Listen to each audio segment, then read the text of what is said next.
Ross Chastain used the wall all the way around this racetrack. Logano has been the class of the field. Check out the big brain on Brad. Yeah, I need to change my underwear.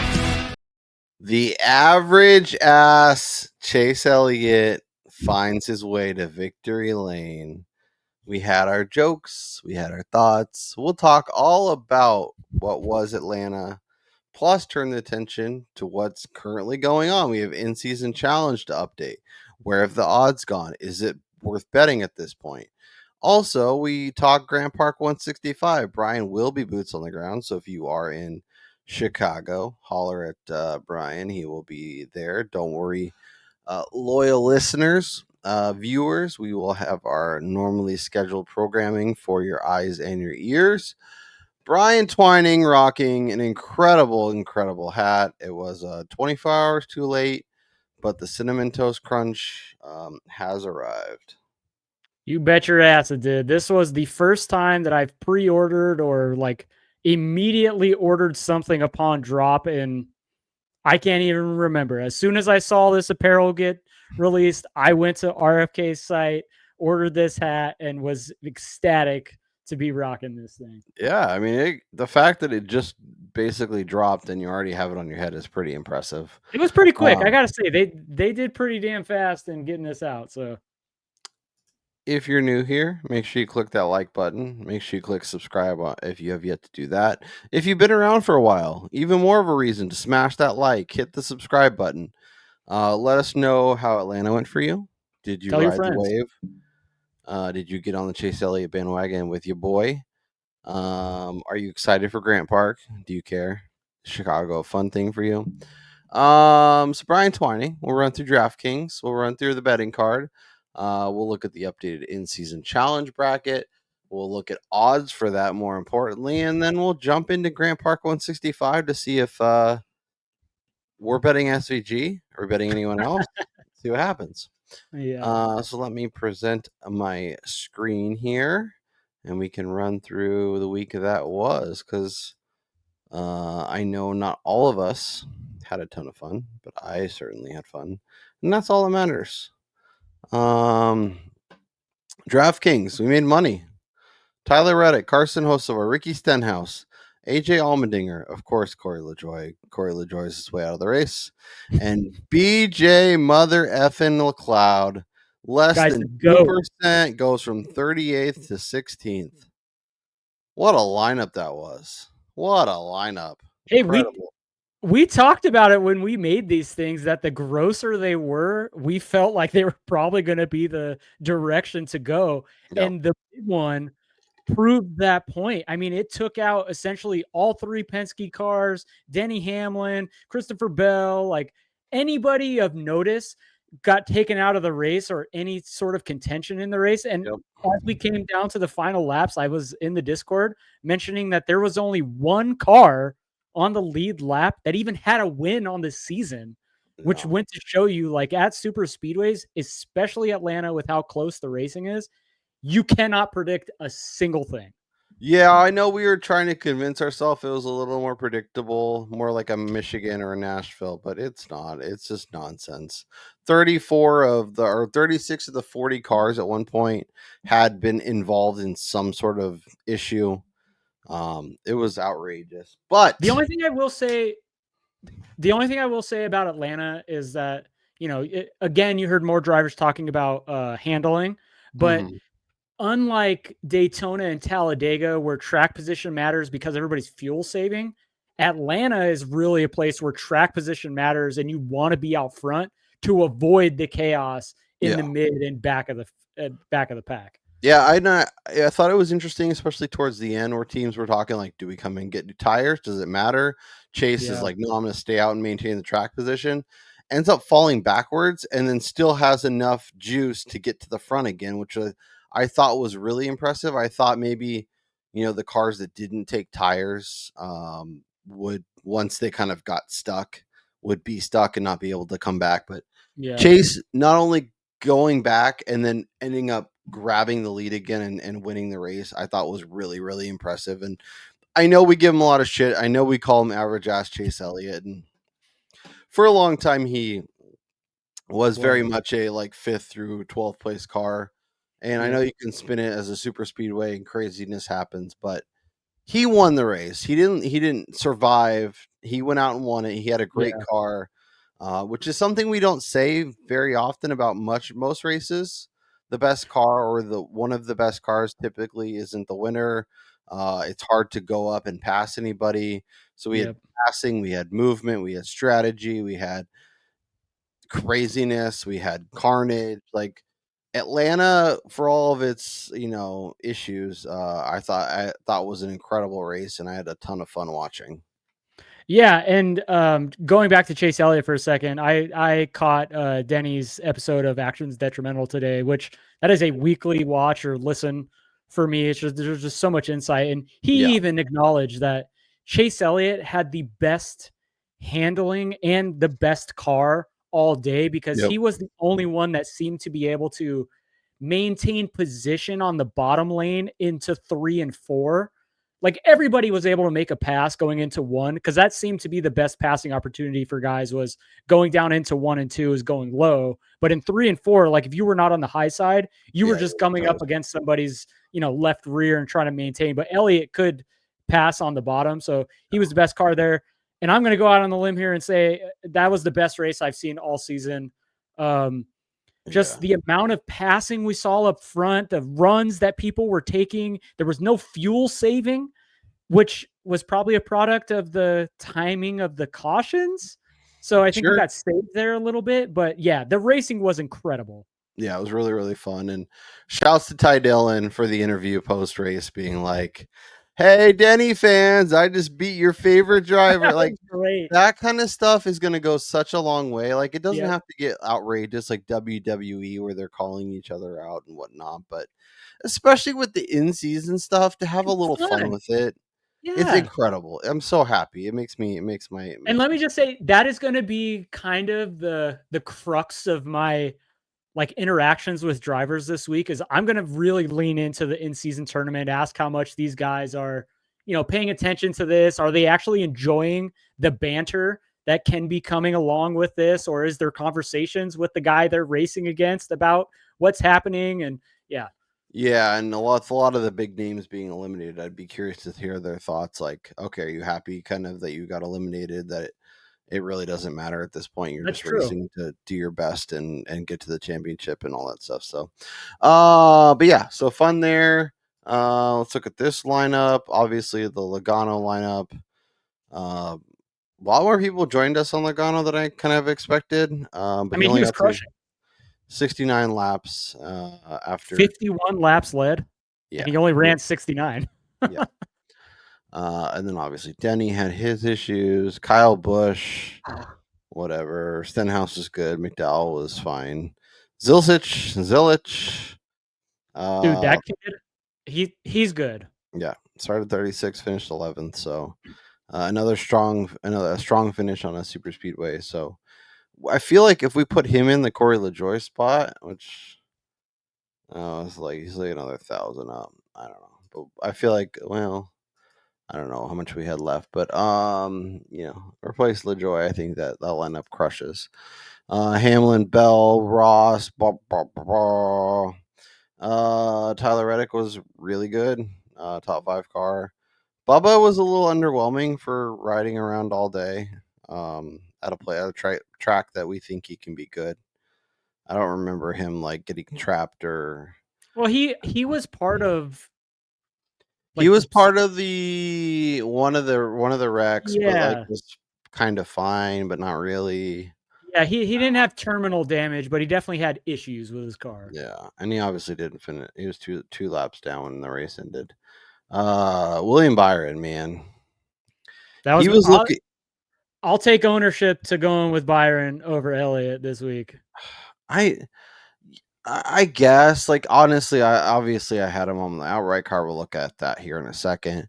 But I also liked Byron. I also liked where he was starting, and honestly was looking like he was going to move up to the front by the end of stage 1, beginning of stage 2 ish. And then obviously got stuck in the in the accident on lap 69. So very nice accident there. I think we run that race 10 times. I think most of the times he moves forward and does exactly what we expected. So fine with that. Suarez obviously, Chastain obviously accidents. And Eric Jones, top fiver. So nice work from Eric Jones. Obviously, a lot of carnage, a lot of nonsense, a lot of ups and downs. But I think our head was in the right place with a lot of these guys. And I think if, depending on how things shook out early in the race, I think maybe a few of these other lineups do much better, and maybe other lineups don't do as well. SVG was fine.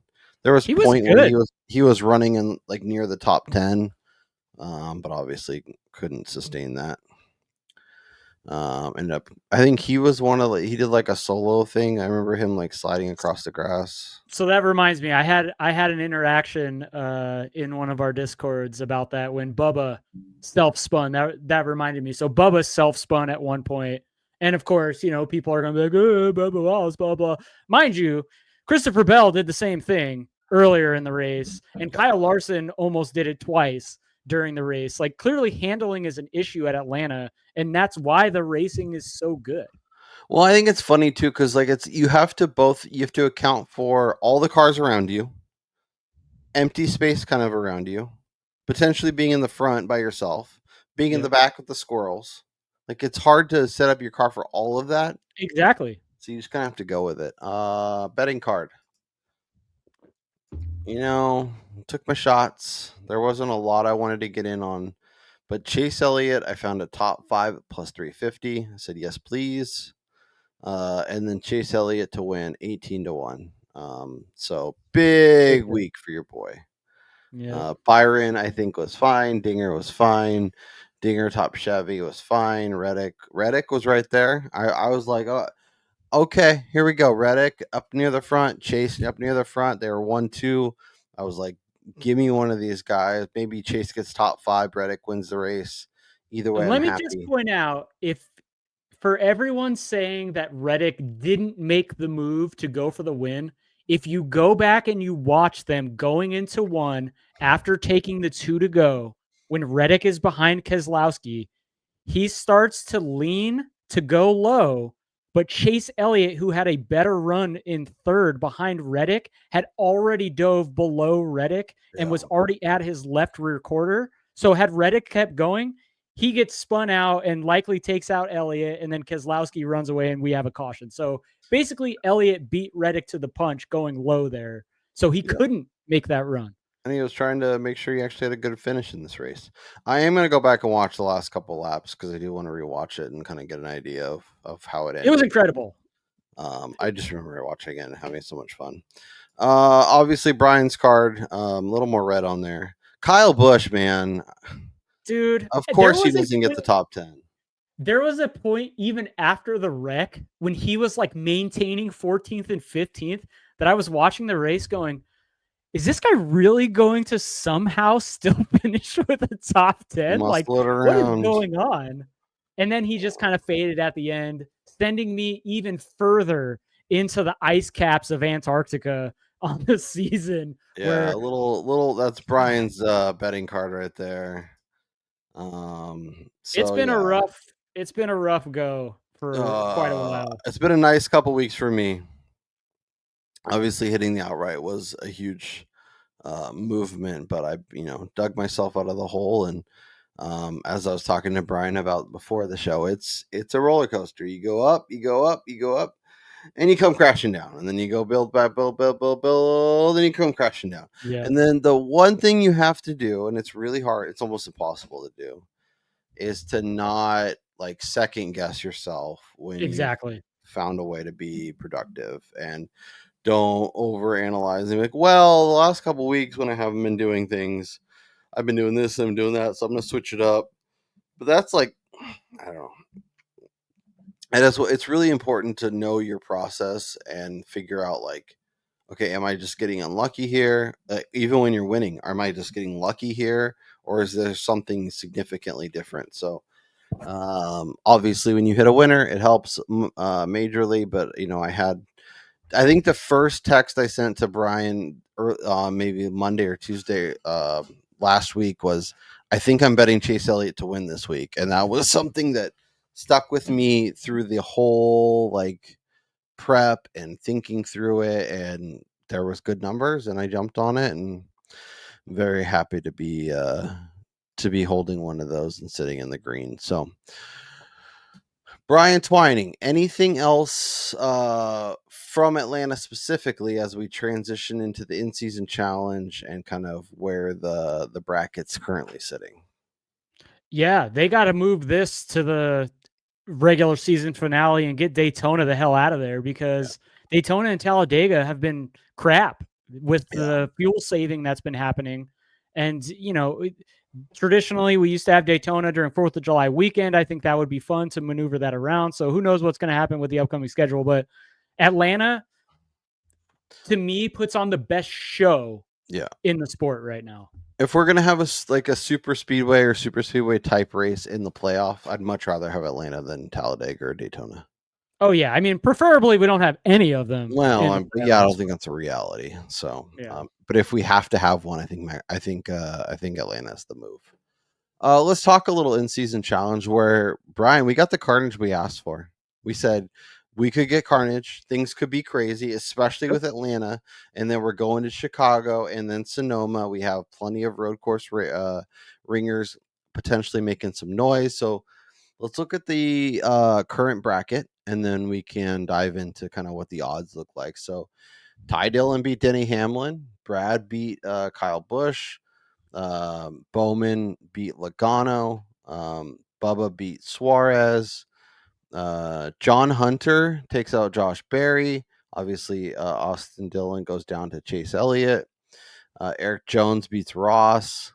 Stenhouse beats Bell. So Bell's out. Ross is out. Suarez is out. Logano's out. Kyle Busch is out. Denny Hamlin's out. Other side of the bracket, Gregson moves on as Chase Briscoe, the 2 seed. Sure. Byron's out. Blaney's out.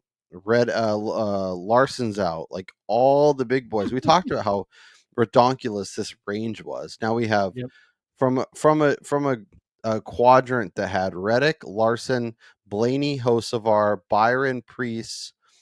We have a final 4 of Gregson, Priest, Hocevar, and Reddick, just as everyone predicted.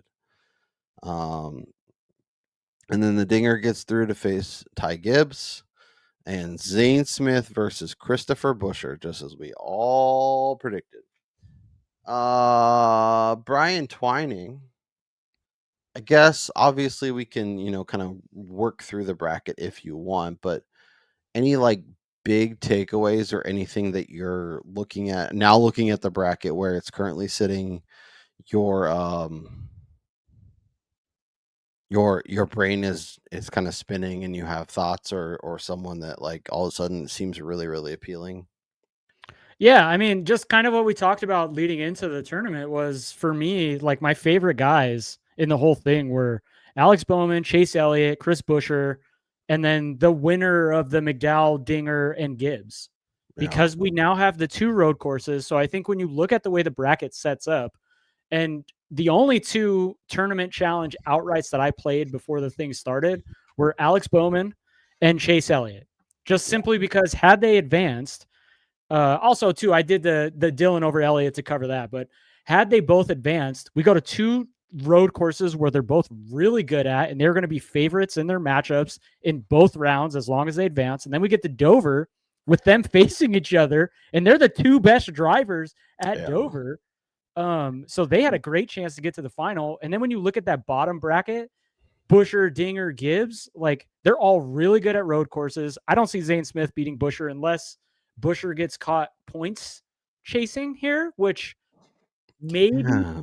But that, even then, like the odds of Zane Smith beating Buescher, who even if he does points racing at the end of stage 2, still finishes top 15. Well, it would be the scenario of Buescher is points chasing in stage 1, because that kind of puts you behind the 8 ball. Yeah, but like, I mean, what's like Zane Smith's ceiling outcome here? Oh, I think he could finish in the teens. And I'm not saying that Busher wouldn't wind up still beating him, but Yeah. chasing points would definitely put you at a detriment in terms of your ceiling at a I track think like it this. would against like Gibbs or Dinger or those kind of guys. I was against Zane Smith. I'm not worried about it. I still think he can get there. I Yeah, do it think this is a sets up really nice for Tyler Reddick, though, in his yeah. region, because I mean, look, we love Carson Hocevar, but he's an oval guy right now. Yeah. Yeah, I was looking at his odds. We'll look at all the outrights here in a minute, but he's basically a favorite now, but it's still pretty compelling given what his path is and Yeah. who he has to take on the next couple weeks at road courses. All right, so can I fill this out? Probably. Let's see. Yeah, I don't know if they let you do that. They You'd have to like probably go to fill out a bracket. I probably have to sign up, but anyways, I'll take Keselowski there. I mean, yes, but also like, would it shock you if Kez is like 32nd and Ty Dillon's like 29th? No, but I would much rather take Keselowski. Yeah. Bowman. Oh yeah, yeah. Look, Yeah. Bubba was fast in Mexico, a lot faster than I had anticipated him being. But Yeah. Bowman, I think, is overall a better road course racer or Yeah. street, whatever. And obviously was what, third or fourth in the Mexico race. I mean, Bowman Pretty won this race last year too. So pretty easy to see Bowman not only get past Bubba, but whoever comes yeah. out of this. So he'll be over here. at Is it? Dover, where he's the best driver in the Cup Series right now. Yep. And it's pretty easily Chase Elliott. Unless something oh weird yeah, happens. you could almost, outside of him wrecking, Yeah. I think you could at least erasable marker Elliott into the semifinals. All right, so we got Elliott and Bowman most likely in the final four. Priest probably. Yeah, definitely give me Priest over Jackson this week. Priest Reddick. and then Reddick over Priest. Yeah. And then Busher versus. I mean, I have an outright on Dinger, so I'm going to be a little biased. So, who do you think is getting through there? Fandom wise, I want to see Dinger, But just Gibbs because I would enjoy the storyline of him like doing this stuff. But Gibbs was incredible in Chicago last year. He's been good qualifying here both times. He was maybe the best car in Mexico. So would Gibbs and if Gibbs and Busher face off at Sonoma, do you have a strong lean one way or the other? I'd probably lean Busher still. Yeah, this is a tough region given the tracks we're going to. Okay, let's say we get Busher and Reddick. Do you want Busher or Reddick to get through at Dover? That I feel like Dover could be interesting for this side of the bracket. I would probably. I just think consistency wise, I would probably lean Busher just because he's been safer. Yeah, I mean, as I pointed out, this is only this week at Atlanta was only Reddick's second top 10 finish since April. So that's crazy. Yeah. So obviously he's been much faster. He was fast. Where were we before Atlanta? Was that Pocono? Pocono. He was fast there. Obviously had his issues and ended up kind of having to go away, but he was running in the top 5. They had the brake issues in Pocono. That's right. Yeah. So, he's been better. He's been trending in the right direction, but he's also a 45. So, all right. So Busher, Reddick, Elliott, and Bowman are kind of what we're thinking in terms of Final Four.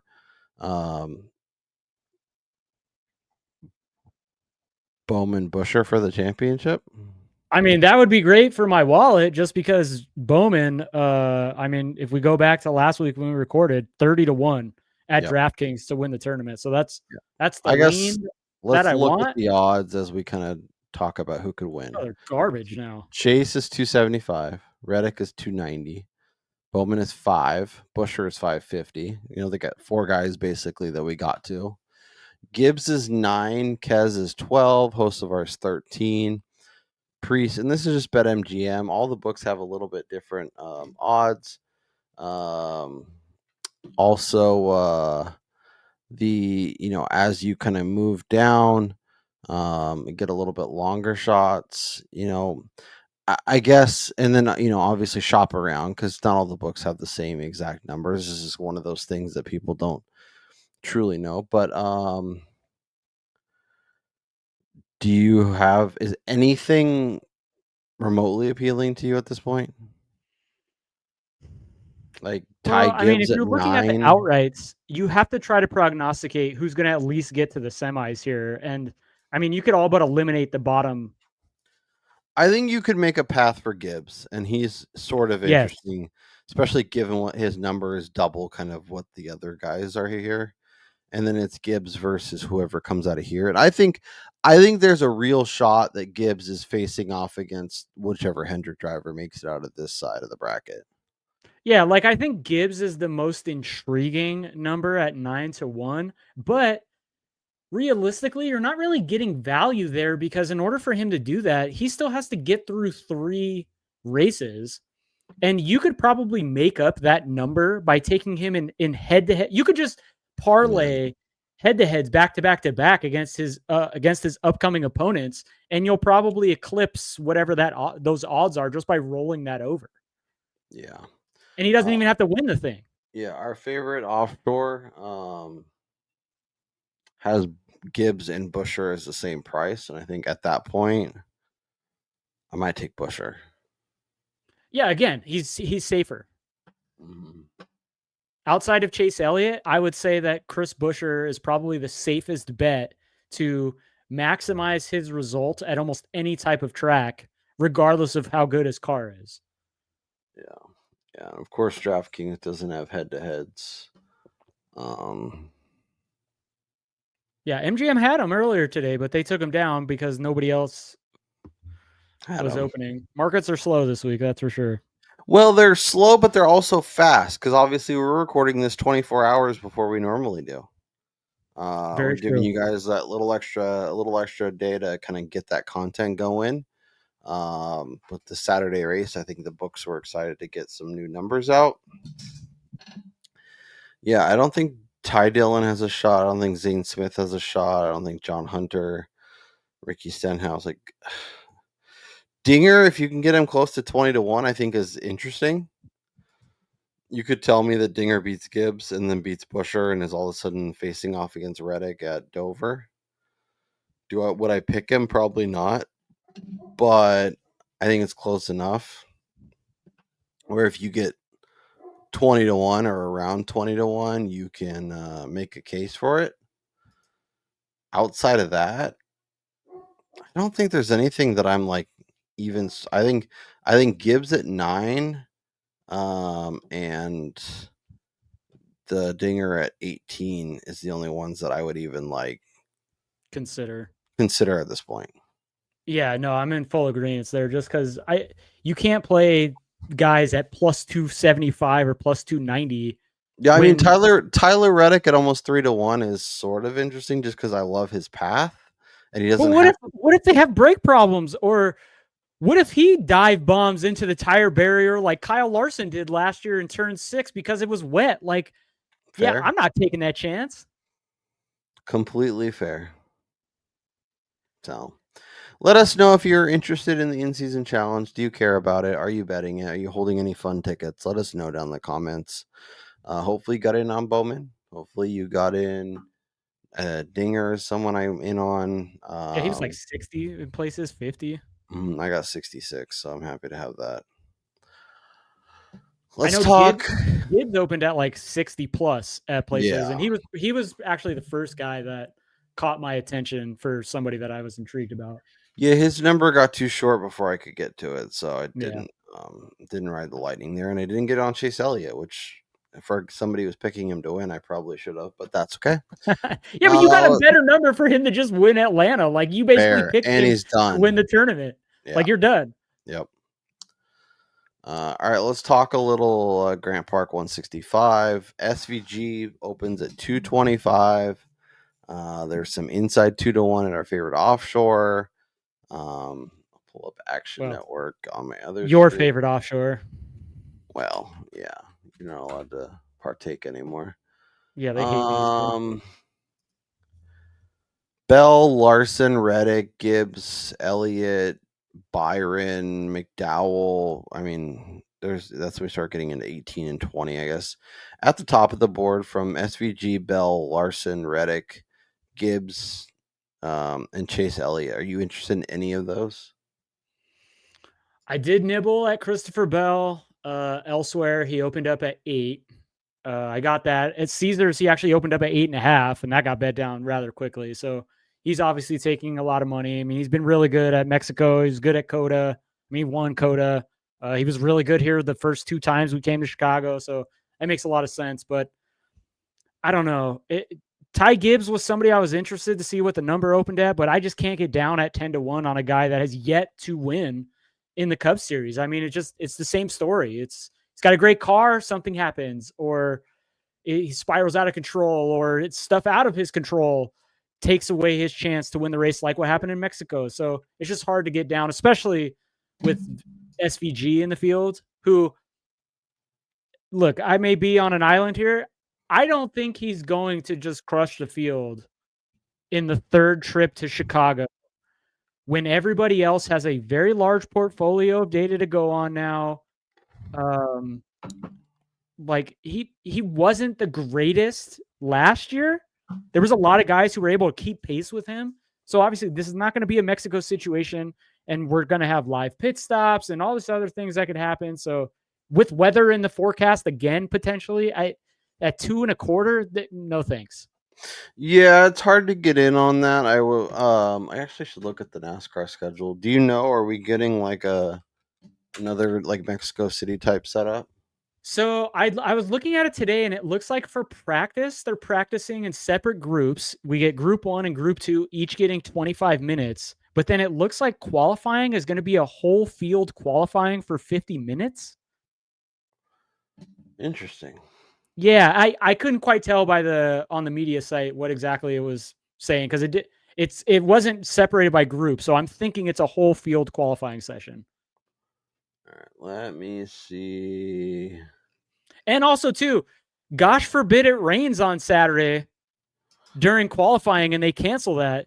Van Gisbergen is going to be throttled way back into the back of the field. So, I mean, if in that scenario, you're probably going to get 3.5, 4-1. Yeah. The Cup Series will be at 1 p.m. Central Time. Let's see. Oh, here we go. Yeah, so Saturday practice is at 10 o'clock our time, 1 o'clock Eastern, and then an hour later is qualifying. I was hoping we would get like a Friday, Saturday thing, but that doesn't seem to be the case. There's no on-track activity on Friday, which is good for me because I get to go see Chicago for the first time. Yeah, such a fun city. Such a fun city. You guys should try and get a baseball game in or something if they're going to. Oh yeah, we're going to Wrigley on Thursday night. So hell yeah. Hell yeah.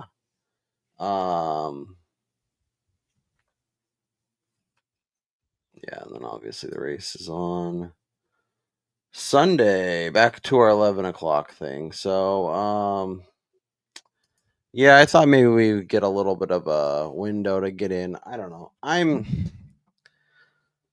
I guess it's a matter of preference. Do you want to bet other people or do you want to bet SVG? And if he comes out and looks incredible and puts it on pole, are you fine betting 130, 150, whatever it is? Or I mean, like if he does what he did in Mexico and puts it on the pole, his number is going from 225 to what? 150, 175 at the least? yeah, but let's not forget that books originally after practice, they had Shane out to 450. Well, that's what I'm saying. I was hoping we'd get a window for that to get access, but I don't know if that's possible. The thing is I don't think you can post somebody. Look, even last year, Shane did not qualify on the poll. He fired off as the favorite, but he wasn't the like overwhelming best car in practice, and he wasn't the fastest in qualifying either. Yeah, but he was 6-1 and he went to like 2-1. He's Well, yeah, already inside. They've already priced him according to the expectations that he's probably going to pull it. I don't see him getting. They're going to move the number if he dump trucks the field. Yeah, it's not smart. It's not like real. It's not like the number doesn't match the real life expectation, but that doesn't ever matter. Yeah, it's all about perception and where the money's coming in. I don't know. I've been not the smartest and faded Shane the first 2 times we came to Chicago just because of the price. And the first year, and now you're gonna do it again. No. I'm by no means going to be betting against him this week. I'm going to avoid doing that. Yeah. That being said, I'm also not going to play this number right now. Say we get another situation where it rains, torrential downpour on Sunday. They have to red flag the race, put wets on. Yeah. And like, I'd rather wait until then and see like what's going to happen, or just sit on the sidelines and have longer numbers on better guys and go elsewhere with my money. I mean, you got to think, in order to even make money on Shane at this price in the Cup Series, mind you, this is not Mexico. He's not going to kick the shit out of these guys like he did in Mexico. If he does, do you guarantee that? I'm not guaranteeing anything in NASCAR, but I just don't see that happening with us having actual data for these guys to draw on now. I just think it's so different than like Sonoma or Coda or one of the actual like road courses, where I think his advantage at a place like this is more significant and more predominant than most places. And I think he has the potential to dump truck the field like he did in Mexico. But to your point, they have ran this place before, so weather could be a factor. But I think if it's relatively mild in terms of weather and he qualifies anywhere near the front, you could see another 10-second lead. Yeah, I'm not going to disagree with that, but I think you even saw it in Mexico where sometimes Shane can still get bodied on restarts, and with everybody in the field knowing how good he is, they're not going to cut him slack and allow him to get out to the lead if they can help it. I definitely see guys dooring him going into one, or if they have an opportunity to dive bomb him to take the lead and, little contact there, muscle their way around him, they're going to do it now because they know if he does get to the lead and have clean air, he's going to check out probably. Yeah. So the question is, Gibbs and Bell seem like the two names that kind of are the most compelling. Obviously, their numbers suck. Do you need the 8 on Bell in order to dive in? And then what is your number on Gibbs where you're like, okay, give me a piece? I don't know. I'm like torn whether or not that's actually a good price on him because he was so good in Mexico. He's been so good here in Chicago. Bell he's so Gibbs? Close to a win. We played this game with Elliott the last couple of weeks. Are you talking about Bell or Gibbs? Gibbs. Okay. Would you bet Bell at 7? Yeah, I guess. Yeah, I know I don't see him floating. He's a little steamy right now.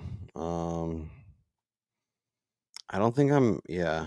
The only thing I will say is I would hold off on betting Bell before we see like Fanduel open because they traditionally have slightly longer numbers. So if you have access to it, I think anywhere from like 7. I think 7 would be my bottom if you're like dead set on betting Bell. If you want to bet on 6, like your money, go nuts. But seems a little short.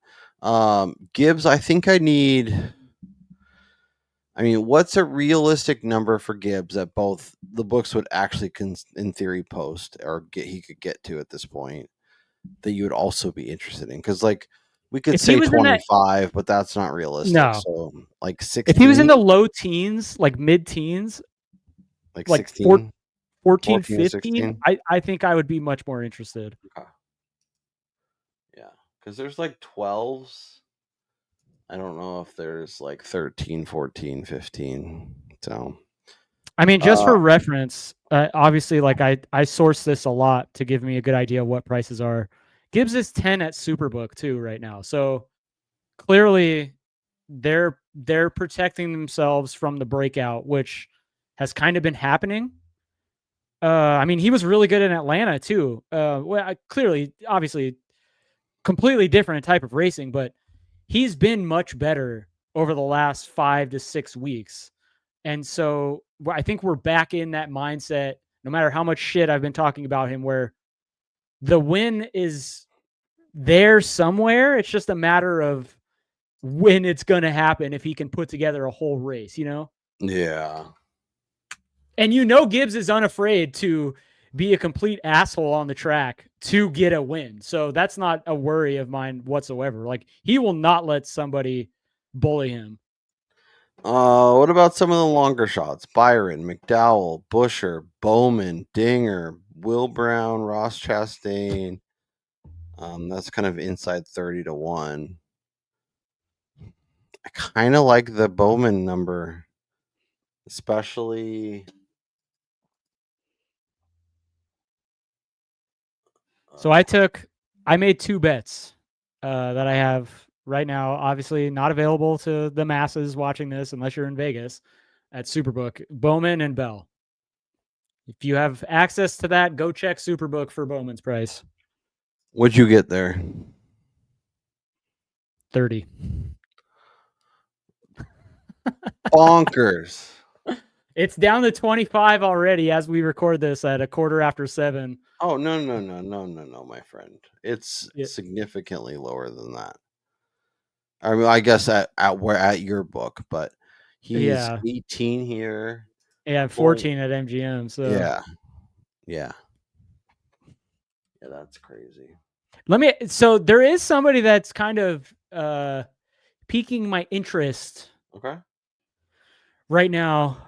Chase Briscoe, obviously, win the race doesn't show much value on him leading into the race just because he hasn't been great at road courses. His results here at Chicago have been crap, 20th and 32nd.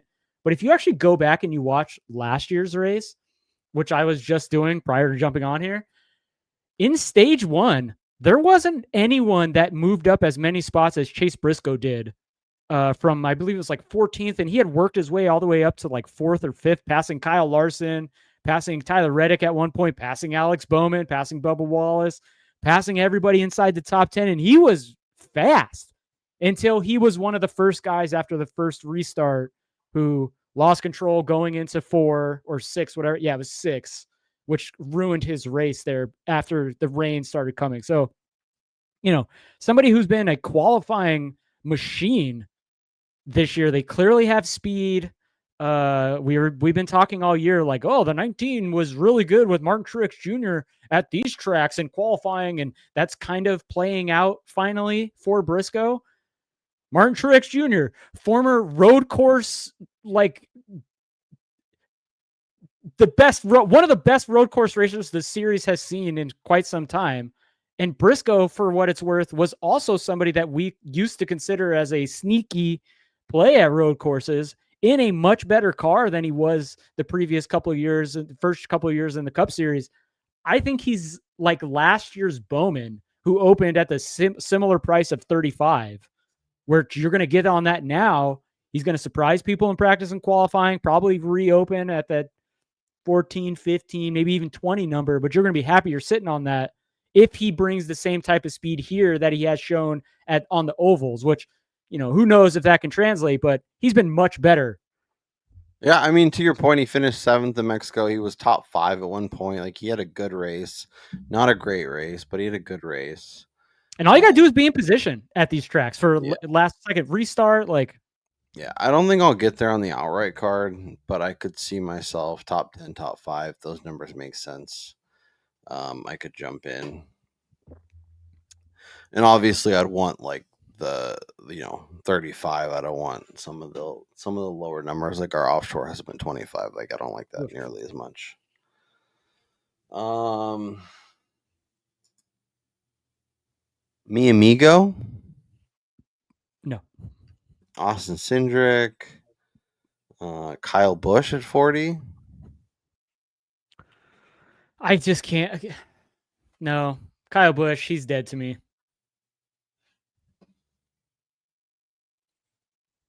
The one time I bet KFB last week in Atlanta, and Do we bet Denny to pull it? that was funny last year. No, I think that is Briscoe this Okay. year. Yeah, because you could tell me I'm betting Briscoe to put it on the pole and then betting him for like top 5 or something, and I'd be pretty happy with those two as part of my card.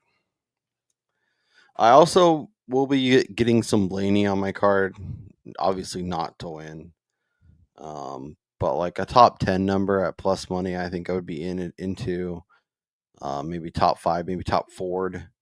I know that's kind of what I did at what was that Mexico where I did that, or Yeah. was it okay? Yeah, I think it was Mexico. The one thing, so let us know in the comments, especially me. I'm having difficulty trying to decipher whether or not I want to use Mexico as even like a mini barometer of what we're going to see in Chicago. I mean, unique road course type of track, but obviously it's slightly different surfaces in some places. And Chicago is much more unique than Mexico City, like because Mexico City was an actual racetrack, whereas this is on the streets of Chicago. So Yeah, and then are we gonna have like the paint on the road that's gonna screw up the tires and stuff?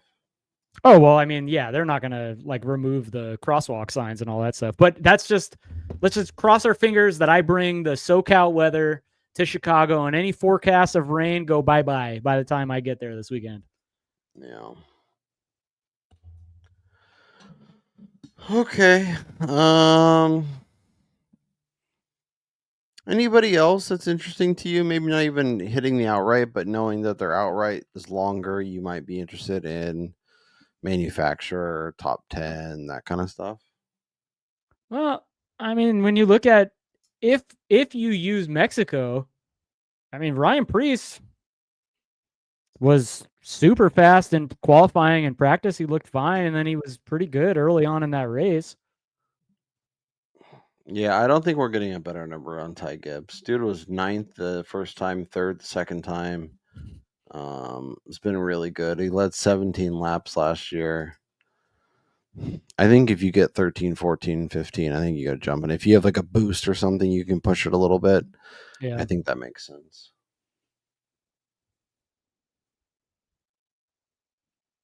The only other guy that I was even considering was Kyle Larson. Just He's looking at him. yeah, he's 10 in He started on Vegas. the pole last year, was 5th after stage 1, and then kind of went away. Well, remember he dove headfirst into the tire barrier Yeah. after the red flag. Yeah. Hmm. Yeah, it's going to be difficult to try to, especially if we get a clean race, unlike the first 2 years. It might play out completely different than what we've seen. That being said, obviously road courses, it's all the traditional guys going to be at top. But again, going back to Ty Gibbs, I might convince myself to get on that 10-1 if that's the only number available, because he's probably going to qualify well. He's probably going to be really strong in the race. He's hunting for a win, currently on the outside looking in the playoff picture. So Yeah. Okay. I'm pulling up the bet tracker, and I'm going to say to you, Brian Twining, are you adding anything to the betting card?